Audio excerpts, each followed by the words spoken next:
Hey friend, please subscribe. 1 second for you. Big deal for me. I still remember the sting of those keys biting into my palm. Fresh cut, sharp-edged, like they had something to prove.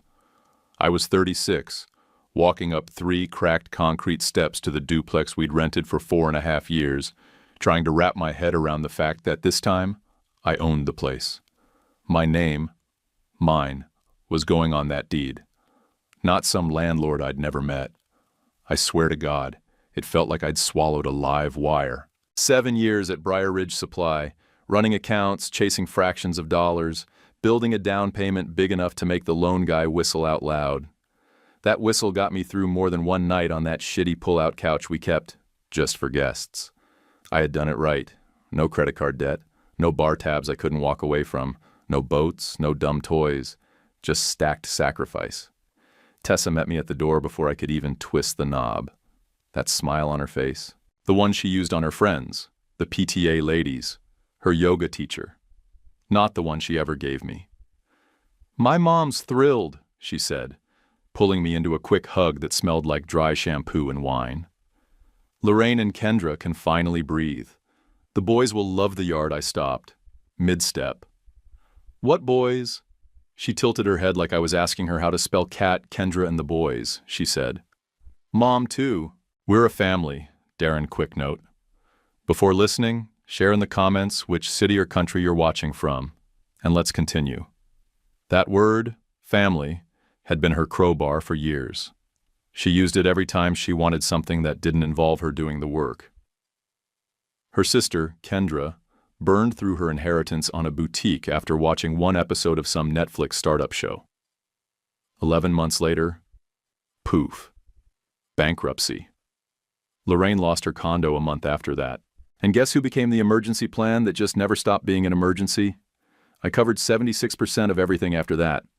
I know because I kept receipts. Birthday gifts for her side, pet sitting for her mom's fat, diabetic cat, laundry, cooking, car maintenance, taxes, mine and hers. And when I brought it up, she'd laugh and say, "You're just better at logistics, babe." Logistics. Like I was a damn UPS route. What I wanted was simple, just the two of us. A quiet move-in, box by box. No fanfare. Tessa? She wanted a parade. "Don't be petty," she said. "Real men help." And just like that, the decision was made. Not discussed, made. I stood in that entryway, keys still cutting into my hand, looking past her at the empty living room I thought would be mine. And finally, I felt something that wasn't fear. It was heat. Clean, focused, undeniable. It was anger I could steer. We hadn't recorded the deed yet. Bernard Pike, the seller, gave me early keys so we could move in while finishing up some final paperwork. A homeowner affidavit, a couple signature pages, nothing major. But that also meant one thing. Legally, I didn't own the place yet. The contract was tight, but there was still a window. I looked at those keys again. I saw Lorraine judging the paint, Kendra assigning me chores, her 2 wild-ass boys turning the walls into punching bags before I even had a chance to paint them. I saw my money turning into their second chance. That night, standing there with that fake smile still aimed at me, I decided the dance was over. New house, new rules. And the first one was real simple. No more being volunteered. I parked in the back lot of Carlisle's diner and sat for a minute with the engine running. The air smelled like fryer grease and burned coffee, and for some reason, that made it easier to breathe. I texted Bernard at 9, said we needed to talk. He didn't ask questions, just said, "Carlisle's." Half an hour. He showed up with a frown that told me he wasn't expecting small talk. He slid into the booth across from me, took off his cap, and gave me that real estate stare, the one that waits for the problem to unfold before judging how much to care. "I'll make it fast," I said. 7 years and 30 minutes. And I did. I laid it all out. The money I'd stacked from scratch, the years of being the only one budgeting, the sister with the failed boutique idea she Googled for a week, the mother-in-law who treated me like the janitor, and the worst part, The way this house I hadn't even moved into yet already felt hijacked, claimed by people who hadn't paid for it, earned it, or given a damn about what it cost me to get there. Bernard didn't interrupt. He just sipped his water and watched like a man trying to decide if this was drama or real damage. When I was done, he asked it slow, like walking across ice. "You want to unwind the deal?" I shook my head. "Not unwind. Reroute." He blinked, twice. I saw the hesitation rise behind his eyes. "I started thinking on the walk here," I said, pushing my untouched coffee to the side. "It's not elegant. It's not polite. But it's clean. I start an LLC, call it Maple Forge Holdings, assign my contract rights to it. We hold off on recording for now. You, as the seller, lease the place short-term to a caretaker, someone you trust. Lease gets posted, signed by you, and the LLC. Keeps possession simple.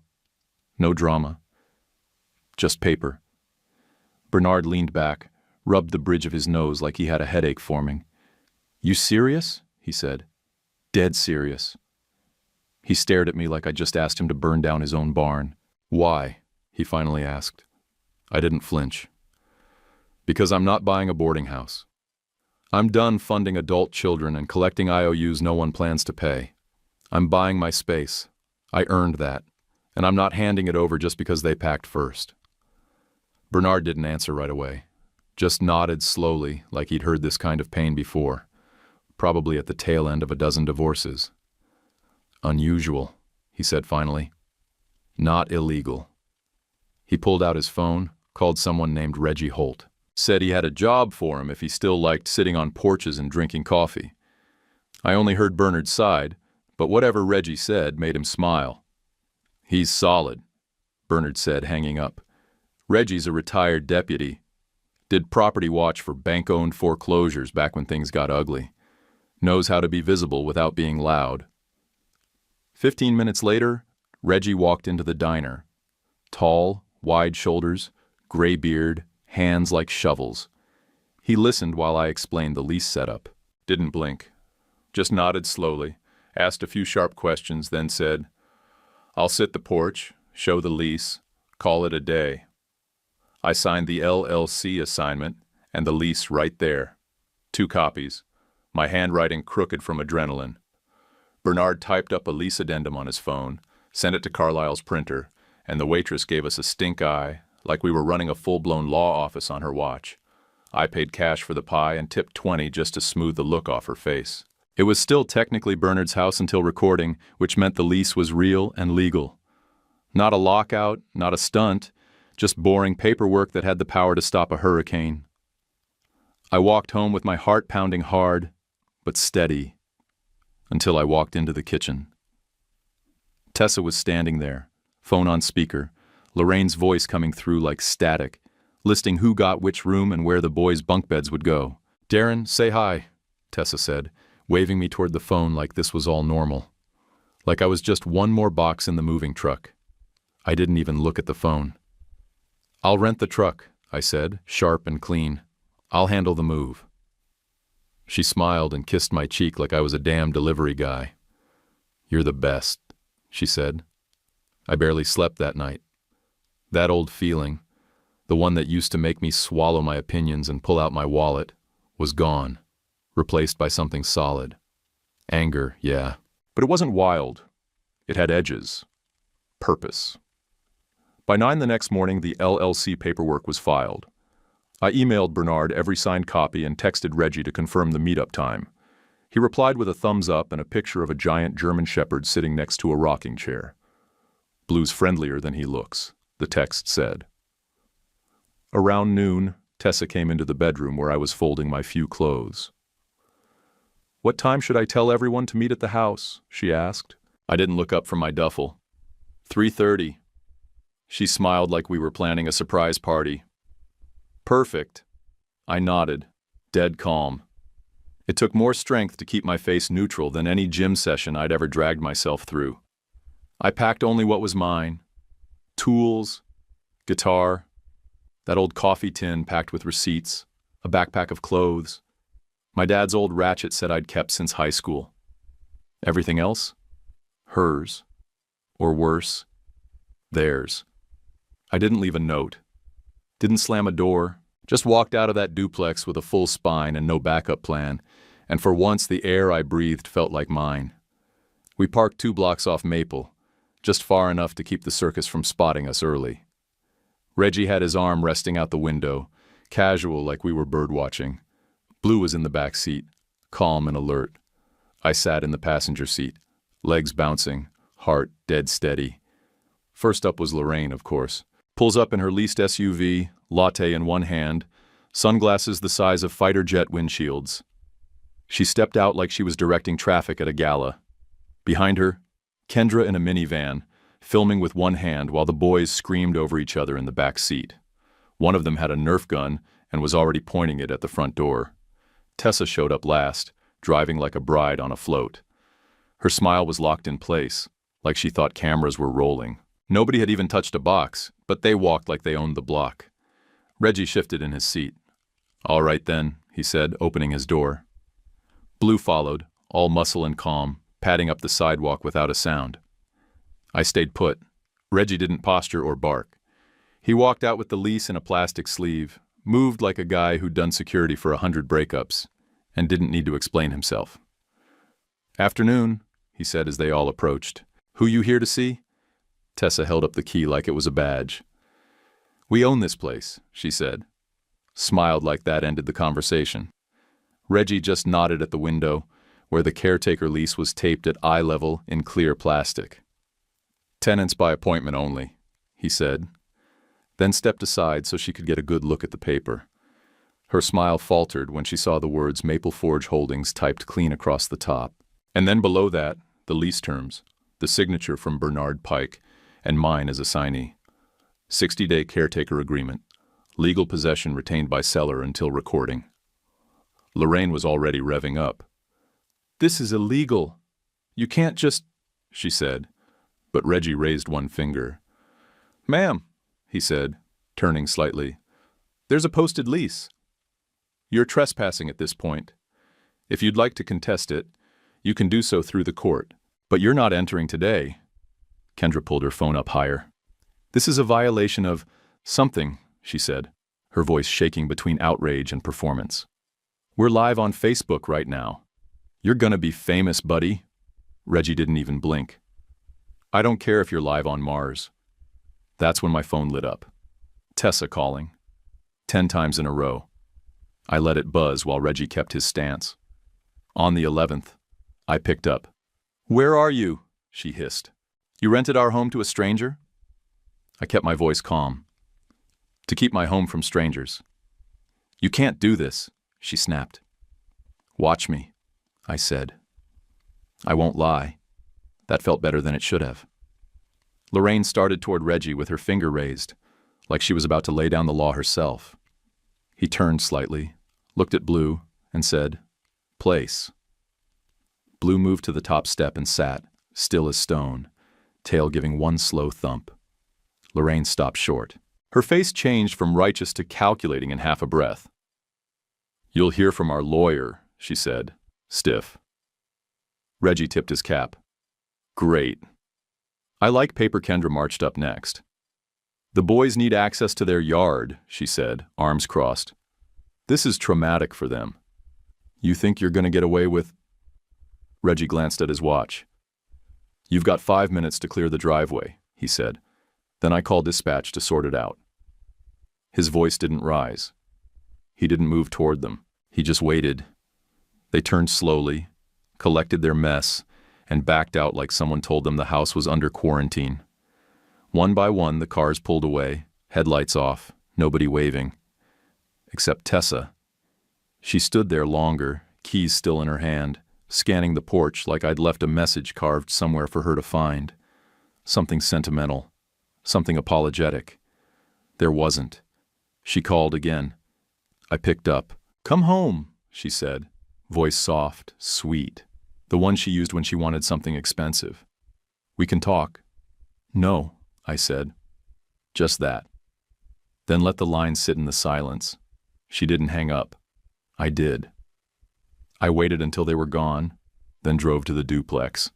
My side was clean, stripped down to what I paid for, what I packed, what I gave a damn about. Her side still had furniture, boxes, clutter.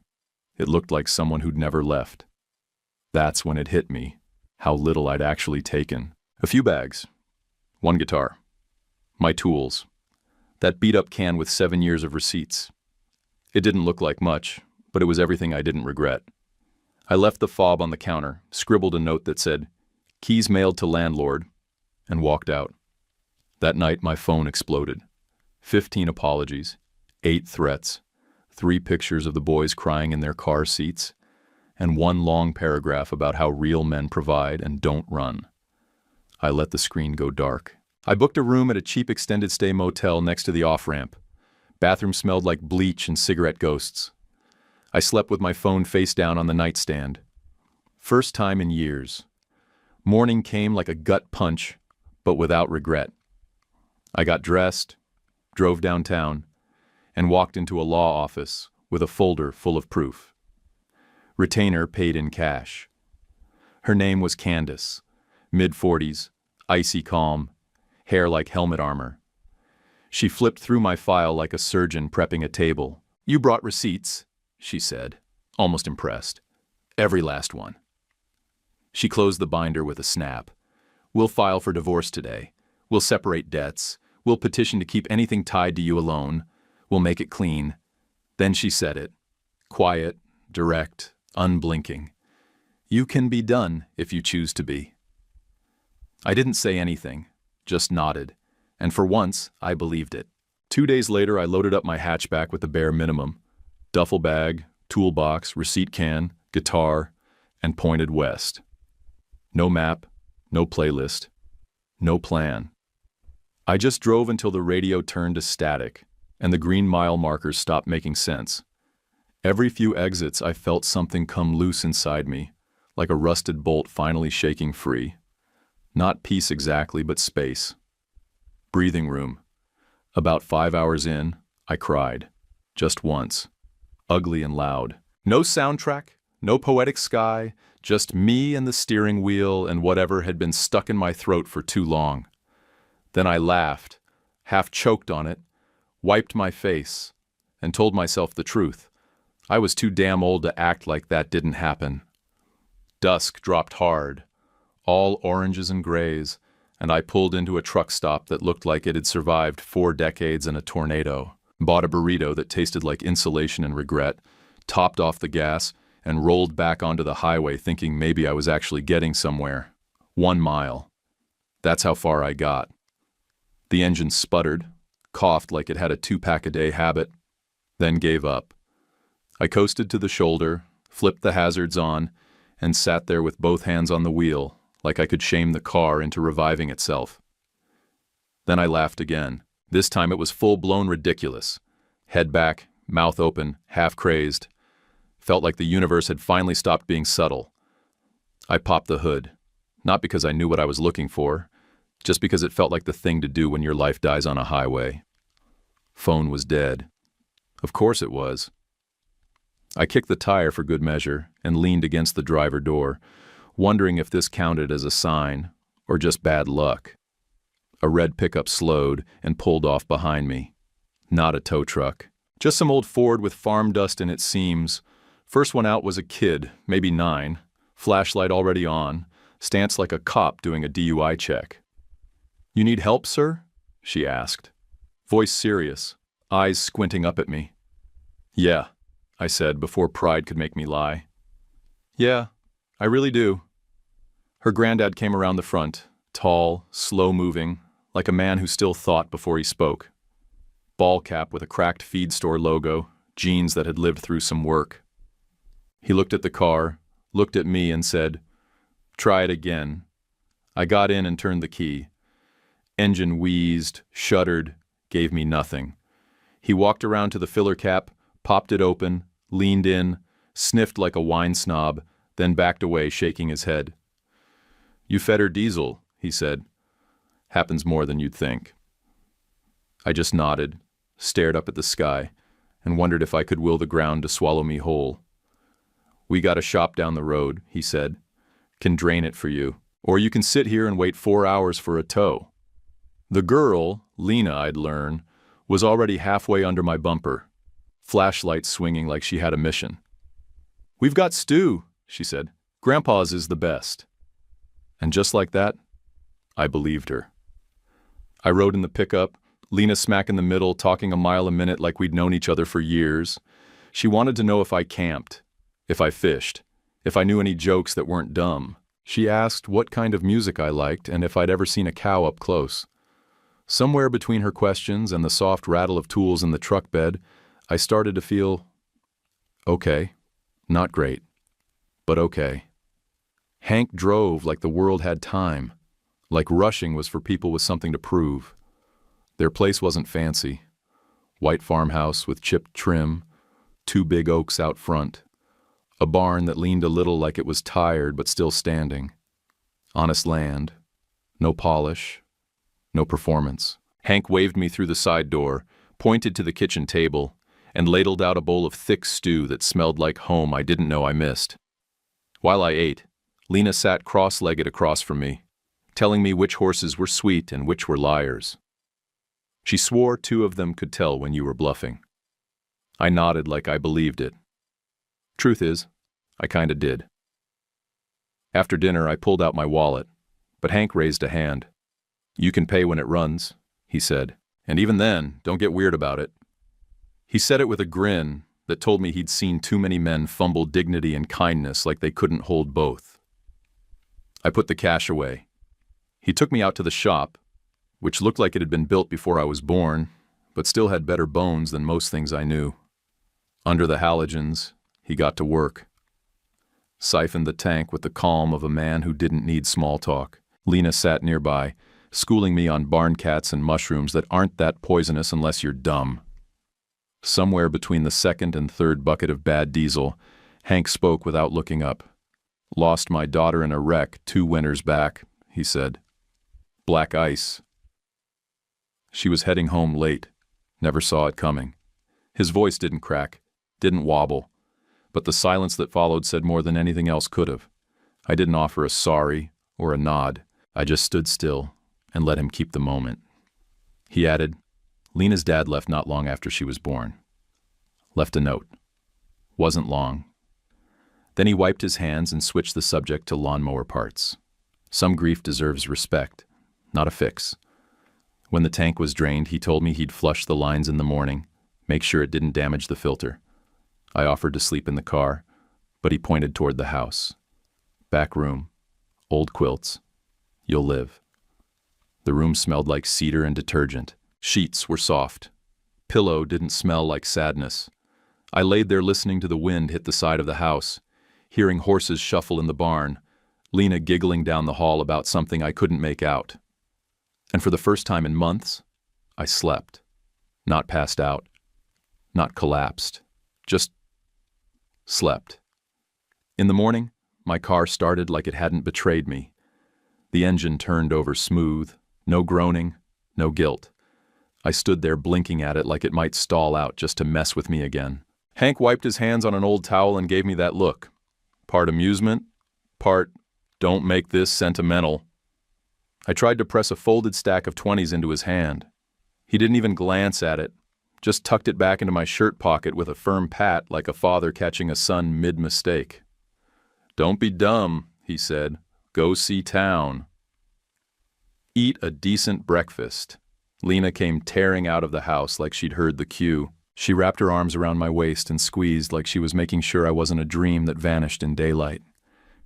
"You better come back," she said. "You didn't even meet all the goats." "I'll put it on my list," I told her. Ridgeview was about 3 blocks wide and 10 blocks long, give or take a silo. It had a real hardware store, not a chain, just shelves and dust and a guy named Mel who probably knew where every bolt had been since '86. There was a feed supply with a crooked sign and a diner with a flickering neon open sign that looked like it had outlived 2 wars and a tornado. I sat at the counter. The woman behind it poured me a cup of coffee without asking and called me hon, like we'd been married for 30 years. "You passing through?" she asked. "Might be." "You got a trade?" "Numbers. Budgets. I fix chaos." She nodded like she had a spot in mind before I could finish the sentence. Ridgeview Farm and Feed's drowning.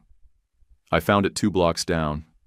Beige siding, papers taped to the window, a bell on the door that tried to ring but mostly just clanged.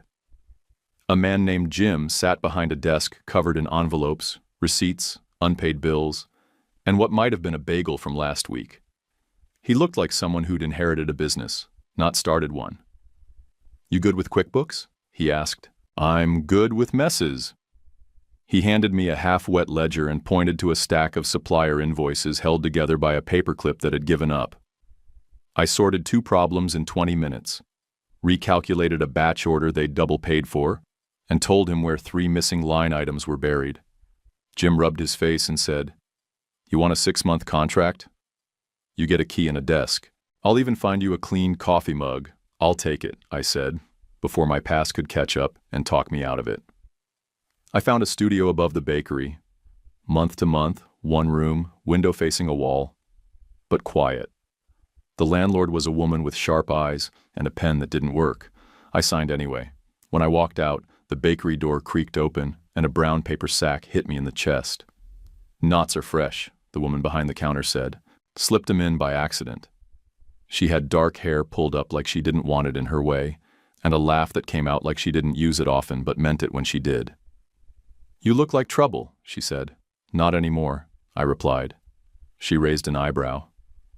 "We'll see." Her name tag said, Nora Quinn. It stuck. That night, I drove back to Hank's with a bag of local coffee beans and a kite from the hardware store. Nothing fancy, just red nylon and a spool of string. Lena saw me from the window and bolted out the door barefoot like she'd been saving that breath all day. "You came back." "I owed you some goat time," I said. She yanked the kite from the bag and held it up like a trophy. "You know how to fly it?" "We'll find out," I said. Hank was already on the porch, arms crossed, watching with the kind of calm that said he'd seen people come and go and wasn't surprised either way. He gave me a half smile, the kind that doesn't need words. Some places don't wait for permission to matter. We flew the kite until my shoulders burned. The wind cut sharp across the pasture, and Lena talked non-stop. About school, about a boy who called her boots ugly farm shoes, about how she missed her mom but hated that word because it made people act weird around her. I skipped advice, skipped promises. I listened. That was new for me. Hank grilled something while we flew, and when we came back, he handed me a plate like it was an invitation, and a test rolled into one. "You sticking around?" he asked, flipping a sausage. "Looks that way," I said. He nodded once, no smile, just acceptance. After dinner, he said nothing more. We worked on a section of fencing near the back pasture, me holding the line, him hammering like time wasn't chasing either of us. He talked about how Ridgeview used to be, how folks stopped fixing things once the big box stores moved in, and how most problems weren't lack of money, just lack of backbone. "I don't care about fancy," he said. "I care if you show up." When I left, Lena handed me a folded piece of paper, crayon drawing, me, her, Hank, and a blue kite that looked more like a ghost, but had charm. I smiled. "You forgot the dog," I said, teasing her. "We don't have one," she said. Then she grinned. "Yet." Girl negotiated like a veteran. Back at the studio, I finally sat down, not on the floor. I'd splurged on a couch, nothing fancy, but it unfolded and didn't smell like someone else's story. I checked my phone. One message from Tessa. Photo of a U-Haul. Caption said, "New chapter, fresh start." Below that, a paragraph about forgiveness and growing apart, and a screenshot of a post from her sister calling me a spineless quitter. I blocked the number. No hesitation. Then I took a bite of a cinnamon knot Nora had packed in that bag. Still warm, sugar sticking to my fingers. I sat there in a room I paid for with work nobody else claimed, eating pastry I didn't ask for, and smiling like a man who'd just won something nobody could steal. I didn't fall for Nora all at once. She wasn't the type you fall for. She was the type you notice, then respect, then realize you've already built something with before you ever had to name it. She ran her crew like a drill sergeant, but remembered birthdays like a bartender. Every morning at the bakery, she moved with this rhythm: flour, heat, sarcasm, precision. And I kept showing up, 2 coffees a day, like clockwork. By the 3rd week, she stopped charging me for cream. One morning, she slid a wrapped sandwich across my paperwork while I was balancing vendor statements at the counter. "Eat or you'll tip over," she said, like she didn't have time to argue and knew I wouldn't either. That afternoon, I asked her to dinner the way you ask for a part at a hardware store. Direct, no fluff, no pitch. She didn't hesitate. Just gave me that half smile that made one corner of her mouth tug up like it had a secret. "Took you long enough," she said. We drove out of Ridgeview to this old steakhouse with antlers on every wall and a jukebox that only played 3 full songs before skipping like a scratched CD. We ordered heavy, steaks, potatoes, beer, and talked like it wasn't a first date, because it didn't feel like one. It felt like getting on the same page of a book we'd both already been reading. I told her the truth, not the sob story, just the facts, the years I carried people who called it love, the day I handed the key to myself instead of everyone else, the diesel mistake, Hank, Lena, all of it. She nodded through it. Didn't give me pity, didn't offer a fix. Then she told me hers. Went to City College, studied accounting, but came back when her dad had a heart scare and ended up staying. Not because she wanted to, at first, because the bakery needed hands, and her dad needed someone to get up for. She stayed, and it turned into more. "I like things in their place," she said. But I can live with a little mess if I know who made it." She told me she hated liars, didn't believe in second chances unless something real changed, and that she could drink most men under the table if she decided to care that day. "I believe you," I said. After dinner, I offered to pay. She let me. But when we got back to her place 2 nights later, she said, "Let me," and cooked. Roast chicken, potatoes, the kind of simple that tastes like effort. I stood there like an idiot while she cleaned the counters, wiped the stove, loaded the dishwasher, waiting for a cue, for a list, for something that told me what to do so I could get it right. She noticed. Of course she did. She handed me a beer and nodded toward the couch. "Sit." My shoulders dropped an inch, maybe 2. That weekend, we took Lena to the county fair. I'd mentioned it once in passing, and she remembered. Nora put her hair up, bought Lena a cotton candy big enough to suffocate someone, and argued a vendor down on the price of a duck like she was negotiating hostage terms. I didn't even know we were getting a duck. Hank tagged along, said little, watched everything, his way of giving a blessing without handing it over too easy. Lena held both Nora's hand and mine while dragging us through livestock tents, and I realized at some point that we looked like a family, even though nobody had said it out loud yet. Back at work, the ghosts showed up. Tessa called my old boss, told him I'd mismanaged funds, implied I was unstable, dangerous with numbers, like she thought she could still control the narrative. He called me to check in, his voice awkward and cautious. I told him I'd send over a file, pulled up the spreadsheet Candace had walked me through day 1, attached the receipts, even included the notes I kept in the margins about debt allocation and unpaid balances. He called back 30 minutes later. "Hell, Darren," he said, "you should have been charging me more." Tessa didn't stop there. Candace sent me an update. Turns out Tessa had tried to roll some of Kendra's boutique debt into our shared marital obligations. Candace dug through records, found forged signatures, dates that didn't line up, and a so-called loan Tessa gave her mom using an account I refused to be on. Candace filed for reimbursement and damages. That night, Tessa sent 4 texts in a row. No words, just crying emojis. I left them unread. Later that week, Nora and I were sitting on her back steps, watching the duck try to peck at a metal bucket like it held secrets. She asked, quiet, "Are you sure you want to tie yourself to a kid who isn't yours?" She didn't ask it like a test. She asked it like a friend who gave a damn about long roads. "I'm tied to the decision," I said. "Not the accident that got me here." She looked at me for a second, nodded once. Good, she said, because she already picked you. We didn't define it after that. Didn't need to. We simply were. Sundays became our ritual. No schedule, no plan. Hank and Lena went to church.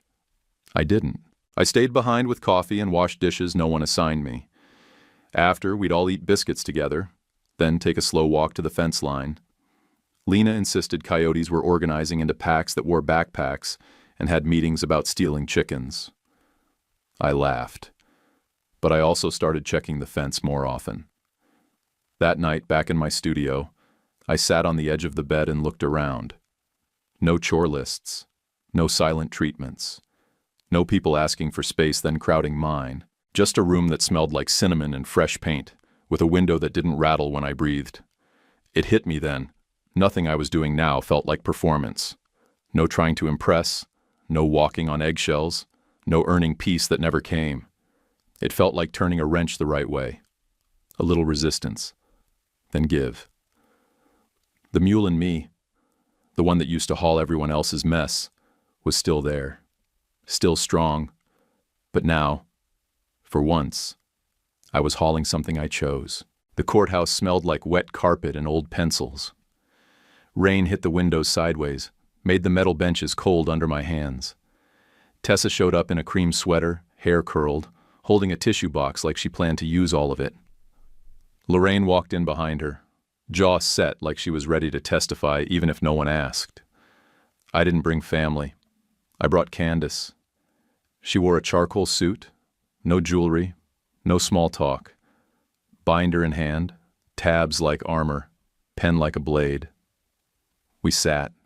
We waited. Tessa opened with tears. Told the judge about her sacrifices, about love and shared vision. Said things like emotional support, growth, and misunderstood expectations.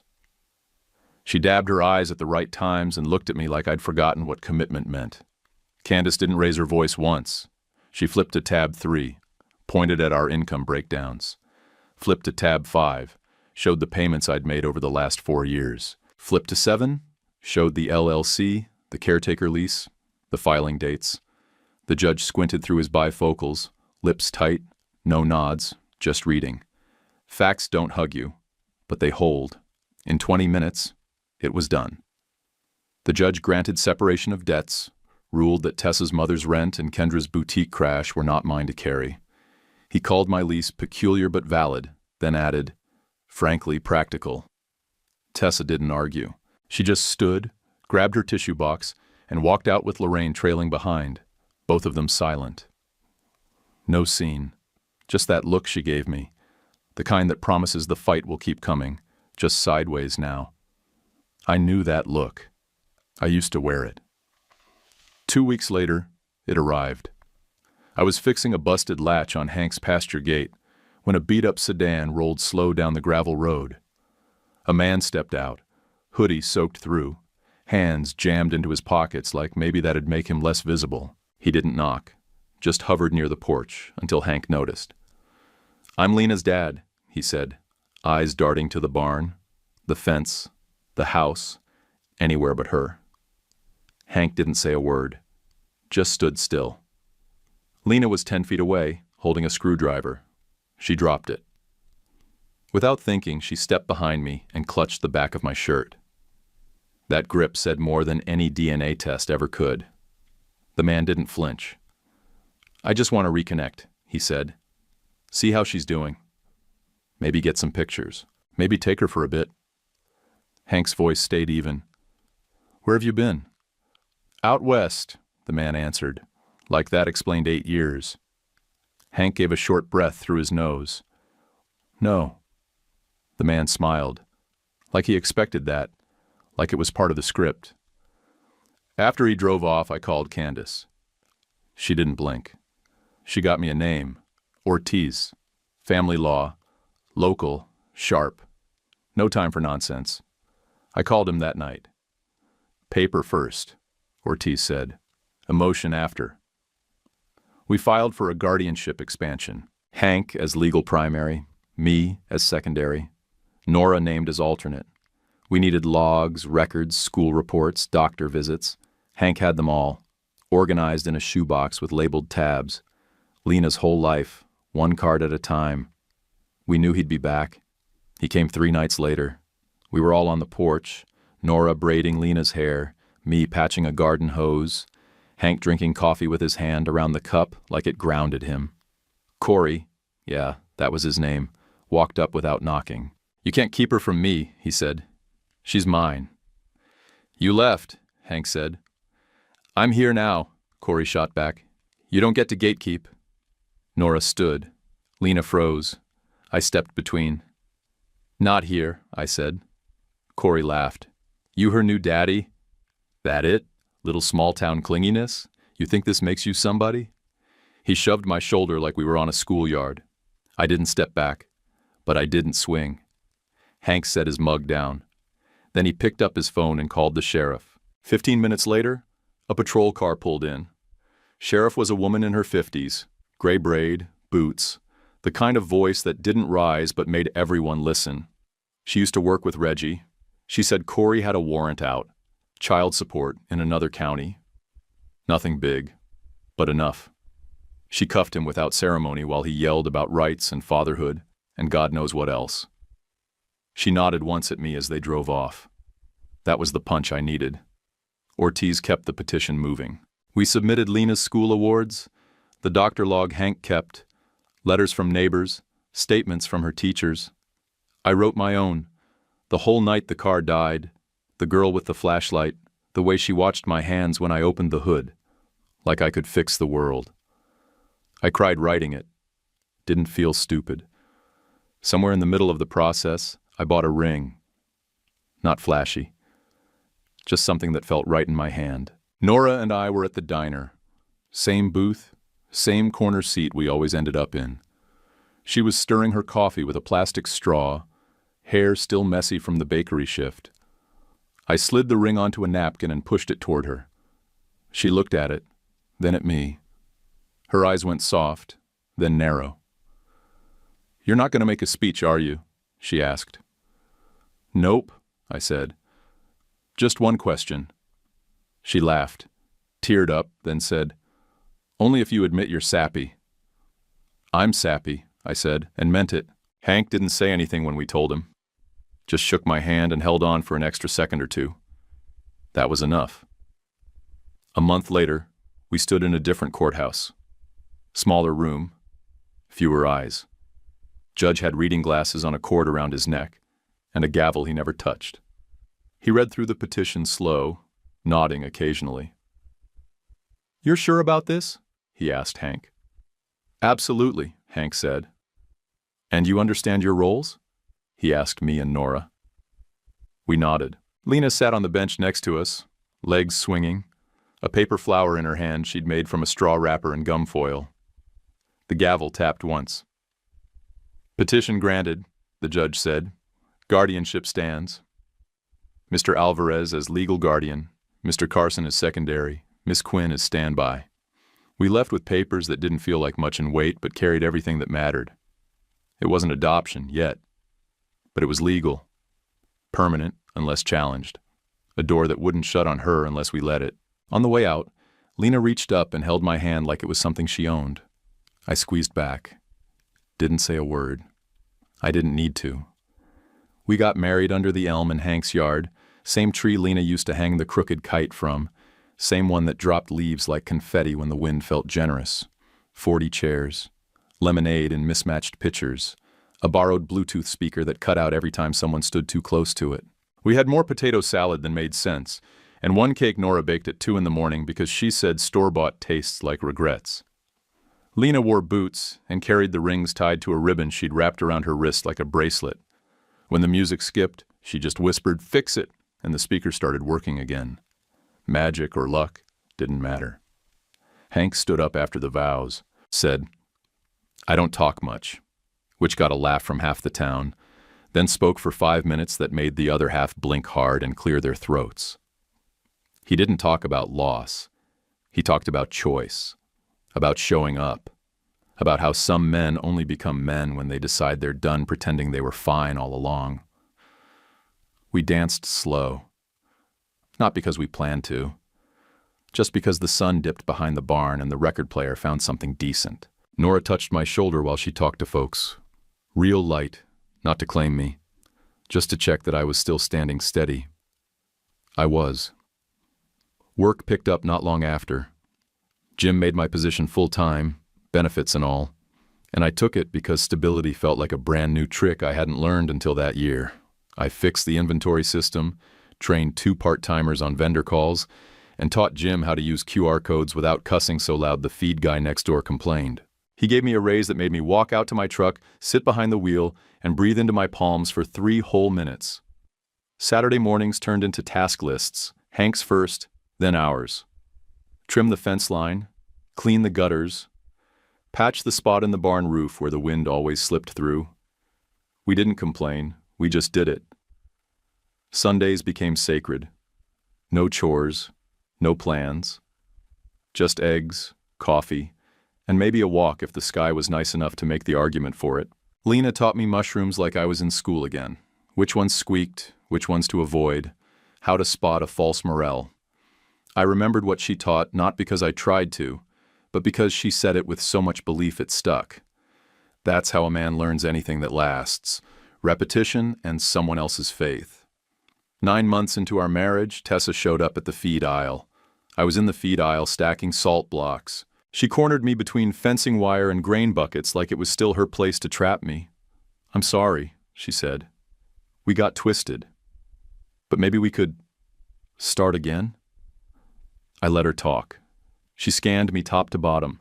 My ring, my boots, whatever laugh lines had settled on my face since she last saw me. And when she realized the first tactic failed, she tried another. "You'll miss me," she said, with that smirk I used to mistake for charm. "I don't," I replied. Calm, factual. She didn't flinch, just turned and walked out like she'd practiced the exit. That night, we took Hank's blood pressure twice. It had hit a number the machine beeped at like it was swearing. We swapped his salt, took slower walks after dinner, bought a home cuff that beeped rude but honest every morning at 7. Nora's dad started coming around more too. Just sat in the bakery before sunrise while she prepped dough and pretended they weren't fixing anything. Healing looks like that. Small, regular things. Not speeches. Not tears. Just presence. A social worker stopped by around spring. Routine visit. She walked through the house slow, eyes landing on Lena's drawings taped above the stove. The muddy boots lined up by the back door. The 3 calendars marked with different color pens for who did what. She crouched to Lena's eye level and asked who woke her up for school. Lena shrugged, grinning. "Whoever I ask," she said. Then she smiled, full and wide, like she knew that answer wasn't normal. We started talking about adoption when Corey disappeared again.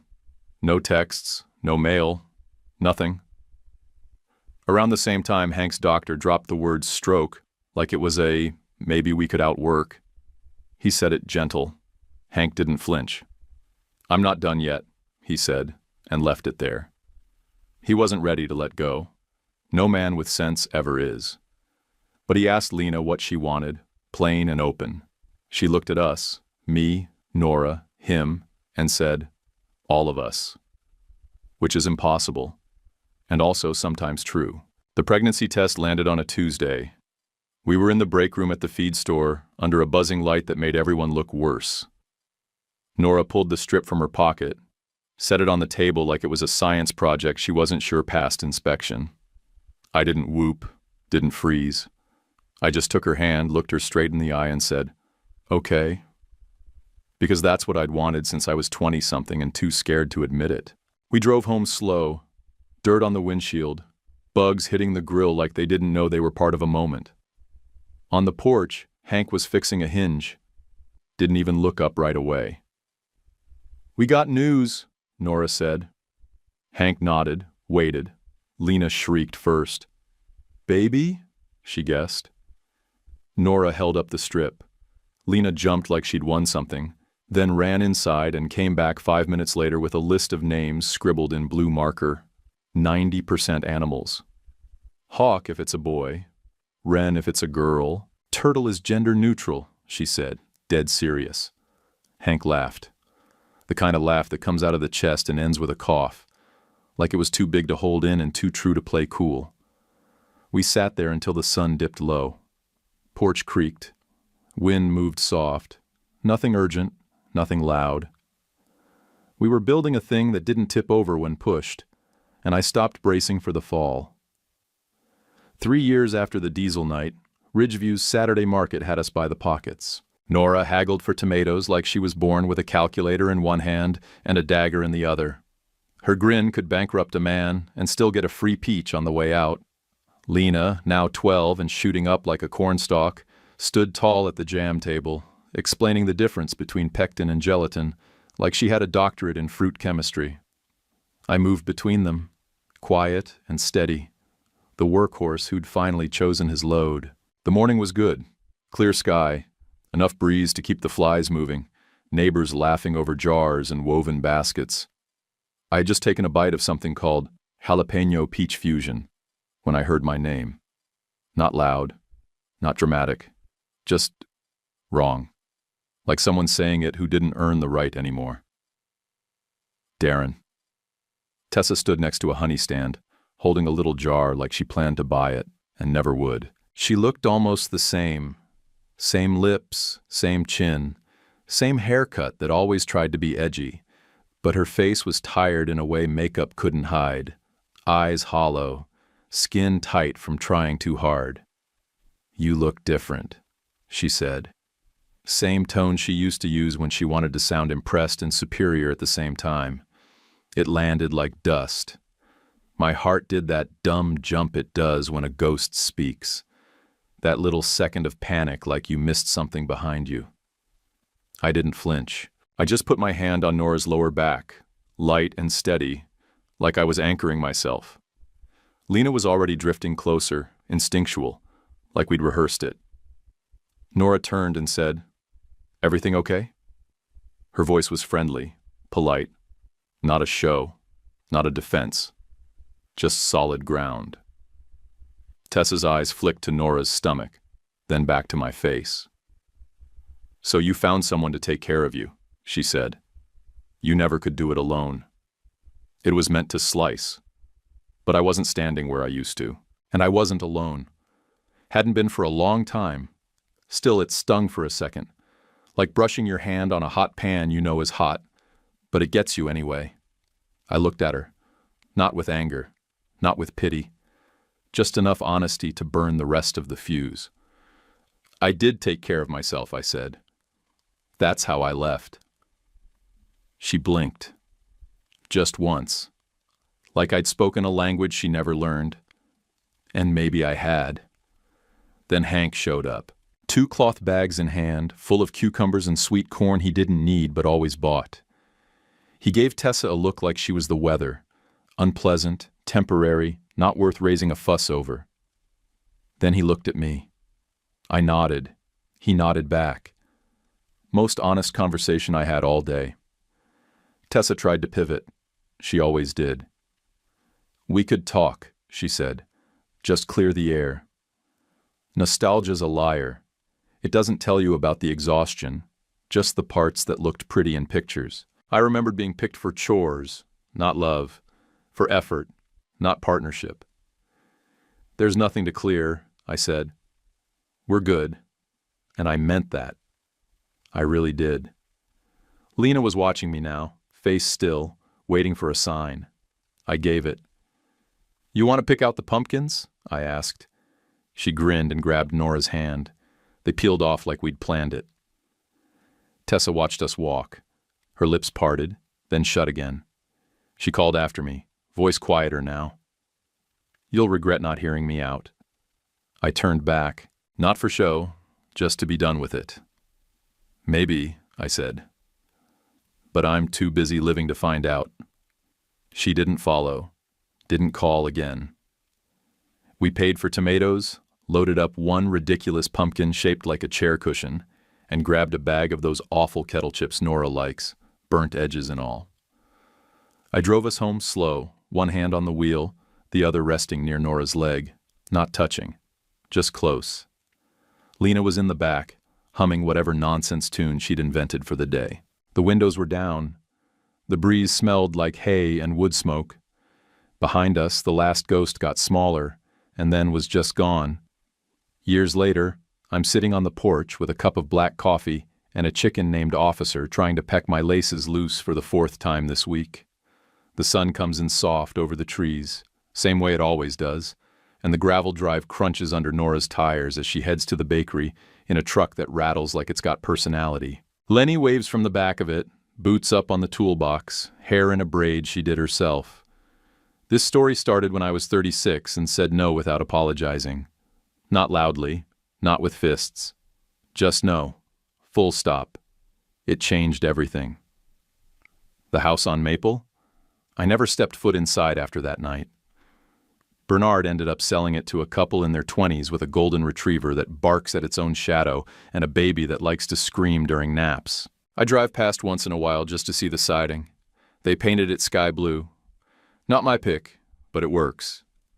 Our place sits 5 acres off the county road. Garden in the back, half of it thriving, half of it fighting. We win blue ribbons sometimes, lose to a 12-year-old with a greenhouse sometimes too. That's fair. The coop holds 6 hens and 1 psychotic rooster named Officer who thinks he runs the place. He doesn't. Hank lives in the small house we built out back. He drinks his coffee before sunrise, listens to an old radio with more static than music, and keeps a notebook full of weather predictions and old car part numbers. When he needs help, he says things like, "Something's off," which usually means a squirrel chewed through something again. Lena, Lenny now, don't forget, is 14, tall, sharp, talks with her hands and argues like she's already passed the bar. She kept her birth name, took ours too.